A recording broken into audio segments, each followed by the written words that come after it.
So this is lecture number 12 part 2। सो अब हमें क्या बात करनी है? अब हमें बात करनी है सबसे पहले कि ईवीए का रिलेशनशिप क्या है डिविडेंड पॉलिसी के साथ। सो बहुत क्लियर है।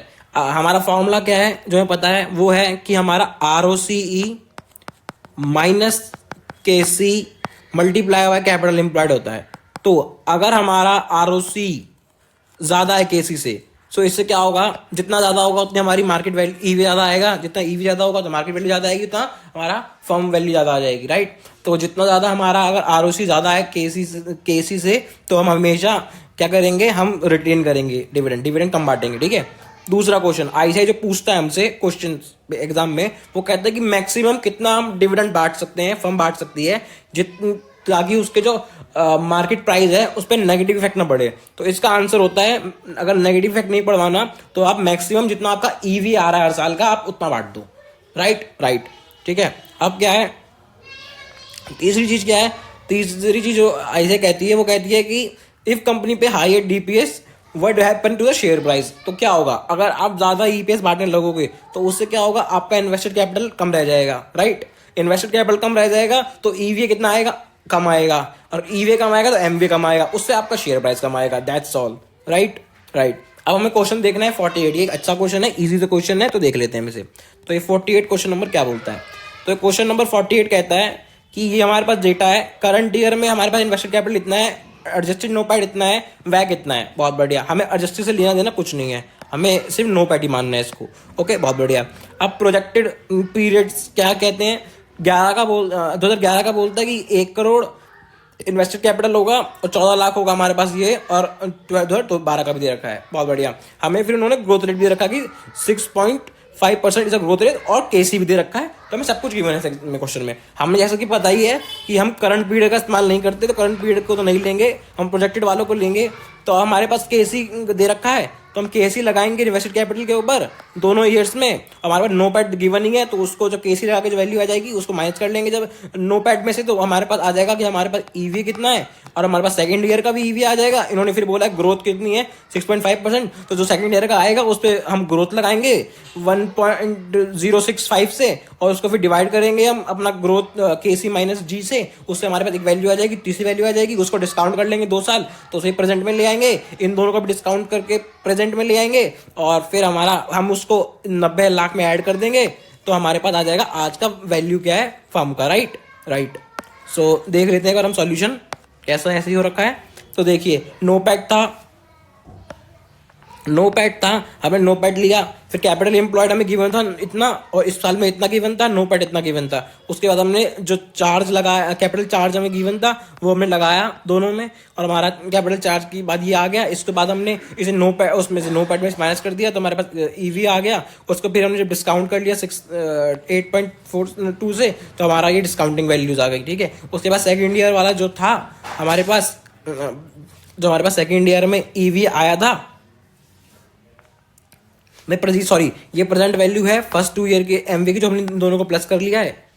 हमने इन दोनों को प्लस करके वैल्यू ये आ गई है, ठीक है। जो हमारे पास सेकेंड ईयर में EV आया था, हम उसको लेंगे अब। तो हमारे पास सेकेंड ईयर में EV कितना आया था, हमारे पास सेकेंड ईयर में EV आया था 7,58,000। तो हम 7,58,000 लेंगे, प्लस करेंगे 1 इसको ग्रोथ से बढ़ाएंगे, डिवाइड करेंगे अपना KC माइनस G से, और हमारे पास एक वैल्यू आ जाएगी। इसको भी हमें 2 साल का डिस्काउंट करना होगा, तो डिस्काउंट करके ये वैल्यू आ जाएगी। अब स्टेज 1 स्टेज 2 को प्लस कर देंगे, तो दोनों को प्लस करके हमारा MVA आ जाएगा। MVA को IC में प्लस कर देंगे, जो हमारे 0th ईयर की थी, तो हमारे पास आ जाएगी value of the firm business और वैल्यू ऑफ द बिजनेस।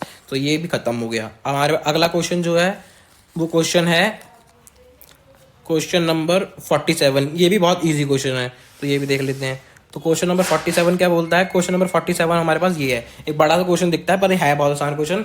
क्या बोल रहा है कि कंसीडर करना है the following information gather for 3 companies that are identical except for their capital structure. सिर्फ कैपिटल स्ट्रक्चर सेम नहीं है, बाकी सब कुछ उन कंपनियों के बारे में सेम है। इन्वेस्टेड कैपिटल तीनों की सेम है, फिर डेट और एसेट रेशियो अलग अलग, फिर आउटस्टैंडिंग शेयर अलग अलग, बिफोर टैक्स डेट की कॉस्ट अलग अलग, कॉस्ट ऑफ इक्विटी अलग अलग है, ऑपरेटिंग इनकम तीनों की सेम है, नेट इनकम अलग अलग, और हमारे पास टैक्स है। तो नेट इनकम का मतलब होता है पैट, इसको याद रखना है, नेट इनकम मतलब होता है पैट।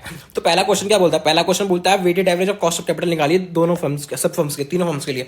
तो देखिए हमारे को क्या गिवन है, हमारे को गिवन है कि डेट इतना इतना है, ठीक है, तो हम इसे निकाल लेंगे कि हमारा इक्विटी कितना करना है, इसका 0.2 आ जाएगा, इसका 0.5 आ जाएगा, इसका 0.8 आ जाएगा। Right right. तो ठीक है, अब हमारे पास ये दोनों के वेट्स गिवन है हमारे पास, कि हमारे पास इक्विटी का भी वेट है, हमारे पास डेट का भी वेट है। उसके बाद हमें दोनों की कॉस्ट गिवन है, ये हमें बिफोर टैक्स गिवन है, ये हमें कॉस्ट ऑफ इक्विटी भी गिवन है। कॉस्ट ऑफ इक्विटी तो आफ्टर टैक्स ही होती है, पर ये कॉस्ट ऑफ डेट को हमें आफ्टर टैक्स करना पड़ेगा, तो इसको पूरे को आफ्टर टैक्स करना पड़ेगा। ठीक है, और फिर हमारे पास कॉस्ट ऑफ इक्विटी गिवन है और वेट्स भी गिवन है, तो इसकी वजह से हम कैसे निकाल लेंगे, तो हम देखते हैं कैसे कैसे निकालने लोगों ने। तो ये रहा value of weight of debt, weight of equity लिया, उसके बाद पोस्ट टैक्स केडी लिया, उसके बाद के लिया, और फिर इन सबको करके केसी निकाल लिया। That's all. तो पहले क्वेश्चन का आंसर तो बहुत सिंपल था। तो अब दूसरे को देखते हैं, कहता है कि वैल्यू निकालो, इकोनॉमिक वैल्यू ईवीए की वैल्यू निकालो पर फर्म के लिए, हर फर्म के लिए। तो देखिए ईवीए की वैल्यू कैसे निकालेंगे हम, हमें यहाँ पर हमें चाहिए क्या होता है ईवीए के लिए, हमें चाहिए होता है नो पैट। सबसे पहले तो नो पैट, तो अब नो पैट कहाँ से निकलेगा, नो पैट निकलेगा इससे ईबीआईटी आफ्टर टैक्स। ठीक है, ईबीआईटी आफ्टर टैक्स हमने नो पैट निकाल लिया। चलो ठीक है, ठीक है। उसके बाद हमें और क्या चाहिए होता है, इसके लिए हमें चाहिए होता है कि हमने जो इन्वेस्ट करा है कैपिटल उसका केसी। राइट, तो अब हमने 1-1 लाख कर रखा है, सब हमने केसी भी निकाल लिया था पिछले वाले क्वेश्चन में, तो केसी लगाकर हम निकाल लेंगे इनका फिर क्या कॉस्ट क्या है, और उससे हमारा ईवी आ जाएगा। देख लेते हैं। तो हमारा नो पेट आया हुआ है after tax, EBIT after tax, EBIT after tax करके। राइट, उसके बाद हमने आईसी था, केसी निकाला, उसके बाद कैपिटल चार्ज निकाल लिया और हमारा ईवी आ गया। राइट, ये भी हो गया हमारा खत्म। तो अब देखते हैं थर्ड क्वेश्चन क्या बोलता है। तो थर्ड क्वेश्चन बोलता है, थर्ड कहता है based on the result of your computation in part B which firm would you consider best. तो किस फर्म का बेस्ट फर्म, जिसका ईवी सबसे ज्यादा है, दैट्स द बेस्ट फर्म, तो वो है हमारी पी फर्म। ओके, ये भी हो गया। अब हम देखते हैं हमारा फोर्थ क्वेश्चन क्या बोलता है। फोर्थ क्वेश्चन बोलता है अज्यूम करो कि इंडस्ट्री का पी 15 है, तो यूजिंग द नॉर्म एस्टिमेट के प्राइस एस्टिमेट करो। अब प्राइस एस्टिमेट करने के लिए क्या चाहिए होगा, हमें चाहिए होगा कि प्रॉफिट क्या है। तो हमारे पास जैसे कि गिवन ही है, हमें पैट गिवन ही है, हम चाहते तो ईवीआईटी से करके भी निकाल सकते, और हमारा जो नो पैट आया था वो करके भी निकाल सकते थे, पर हम क्यों करना है जब हमें पैट पहले से गिवन है। तो हम पैट लेंगे, PAT divided by number of shares लेंगे, पैट को डिवाइड करेंगे नंबर ऑफ शेयर से, तो पर शेयर का हमारे पास वो आ जाएगा कि ईपीएस कितना है, उसको हम मल्टीप्लाई कर लेंगे रेशो से, तो हमारा आ जाएगा कि हर उसका भी रेशो जो मल्टीप्लाई कर लेंगे तो हमारा आ जाएगा कि पर इंडस्ट्री में हमारे शेयर का प्राइस क्या क्या है। राइट राइट, ठीक है। अब last question, what would be case, what factor would you cause to adjust the P value used in part D so that it is more appropriate. आप किस कैसे पी को एडजस्ट करना चाहोगे, किस factor, what factor would cause to adjust the P, कौन से factor adjust करने को बोलेंगे पी को। तो हमें बताया, जैसे मैंने बोला था क्वेश्चन शुरुआत में, कि पी को अगर एडजस्ट करना है तो उसके लिए पी को एडजस्ट करना है, तो इनमें इन सब में क्या चीजें लगती, इन सब में चीजें अलग हैं, जो वो है हमारी कैपिटल स्ट्रक्चर। तो हम कैपिटल स्ट्रक्चर के हिसाब से, क्योंकि सबके लिए उन्होंने पी इस्तेमाल कर लिया 15 जब अभी निकाला हमने, पर अगर सब तीनों कैपिटल स्ट्रक्चर अलग है, तो अगर कुछ एडजस्ट करना होगा फैक्टर, तो हम वो उसके से मदद करेंगे, वो हम वो करेंगे कैपिटल स्ट्रक्चर की बेस पे। तो difference in capital structure, that's all, that's the answer. Thank you. और यहाँ तक ही है ये पार्ट।